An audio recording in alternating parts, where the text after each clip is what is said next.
أعوذ بالله من الشيطان الرجيم بسم الله الرحمن الرحيم ولو نزلنا عليك كتابا في قرطاس فلمسوه بأيديهم لقال الذين كفروا إن هذا إلا سحر مبين۔ اور اگر ہم آپ پر کتاب نازل کریں ایک کاغذ پر لکھی ہوئی اور پھر یہ کفار اسے اپنے ہاتھوں سے ٹٹول کر دیکھ لیں تو بھی یہ کہیں گے کہ یہ تو کھلا ہوا جادو ہے، لہذا یہ کافر کے کافر ہی رہیں گے۔ اس آیت میں اور اس کے بعد کی آیات میں اللہ تعالیٰ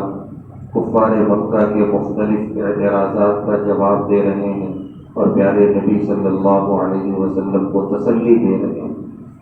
چنانچہ اس آیت میں اس اعتراض کا جواب ہے، کفار یہ کہتے تھے کہ ہم کیسے مان لیں نعوذ باللہ کہ آپ پر یہ قرآن آسمان سے نازل ہو رہا ہے، کیونکہ وہ تو ہم کو آنکھوں سے نظر نہیں آتا،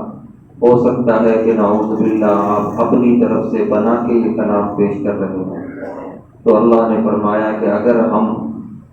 ایک کتاب کی شکل میں یہ پوری کی پوری قرآن کریم نازل کرتے اور نازل ہوتا ہوا یہ اپنی آنکھوں سے دیکھتے اور پھر آ کر اپنے ہاتھوں سے اسے چھیتے اور یقین کر لیتے کہ وہ یقیناً یہ آسمان ہی سے اترا ہے، ابھی کا ابھی فوراً، یہ کوئی یہاں زمین پر بنایا ہوا نہیں ہے، اتنا دیکھنے کے باوجود بھی پھر وہ یہی کہتے کہ یہ جادو ہے۔ لہذا اللہ فرما رہے ہیں کہ یہ ضد اور یہ ہٹ درمی اس کی بنا پر ان کی قسمت میں ہدایت نہیں ہے، یہ ایمان لانے والے نہیں، ان کے اعتراضات کی آپ فکر نہ کیجیے اور غم نہ کیجیے۔